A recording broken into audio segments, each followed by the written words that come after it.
कहानी की शुरुआत होती है एक भव्य शादी के मंडप से, जहां चारों तरफ रोशनी, सजावट और खुशियों का माहौल होता है।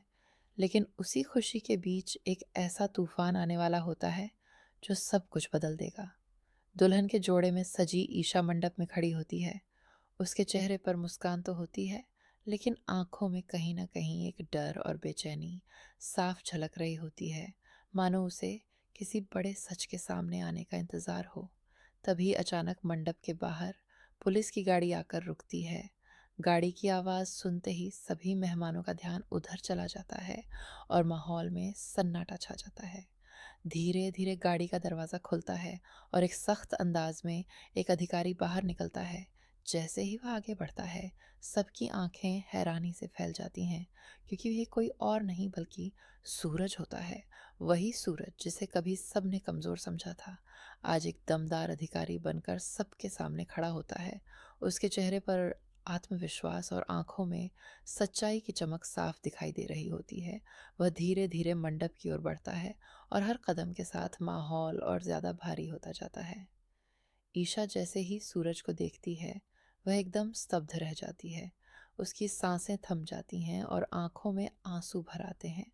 उसे समझ नहीं आता कि वह खुश हो या डर जाए, क्योंकि जिस इंसान को वह पीछे छोड़ चुकी थी, वही आज उसकी ज़िंदगी बदलने वापस आ गया है।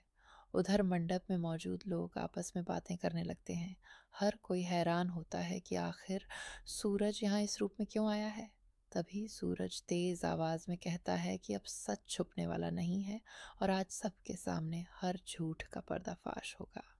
उसकी आवाज में इतना भरोसा होता है कि वहां मौजूद हर कोई चुप हो जाता है।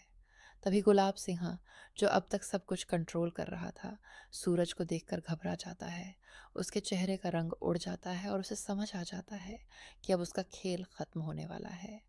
सूरज आगे बढ़ता है और सबके सामने कहता है कि आज वह सिर्फ एक इंसान के रूप में नहीं, बल्कि कानून के प्रतिनिधि के रूप में यहाँ आया है, और वह किसी भी गलत इंसान को नहीं छोड़ेगा।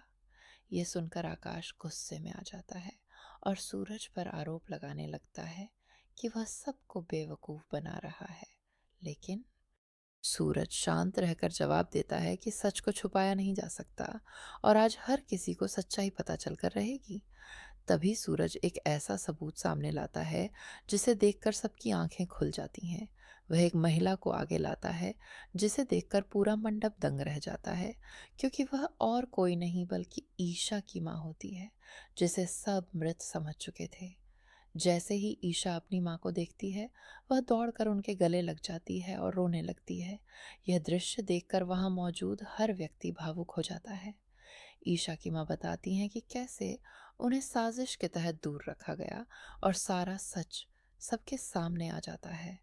सूरज उसी समय गुलाब सिंह को गिरफ्तार करने का आदेश देता है और पुलिस उसे हथकड़ी लगाकर ले जाती है। पूरे मंडप में सन्नाटा छा जाता है और हर कोई यह सोचने लगता है कि आखिर सच कितनी बड़ी ताकत होता है। इसके बाद ईशा धीरे धीरे सूरज के पास आती है और भावुक होकर उससे माफ़ी मांगती है। वह बताती है कि उसने जो भी किया सिर्फ सूरज के भले और उसके सपनों को पूरा करने के लिए किया था। सूरज उसकी बात सुनकर भावुक हो जाता है और कहता है कि सच्चा प्यार कभी खत्म नहीं होता और दोनों एक दूसरे के लिए ही बने हैं। दोनों की आंखों में फिर से वही प्यार लौट आता है और सारी गलत फहमियां दूर हो जाती हैं।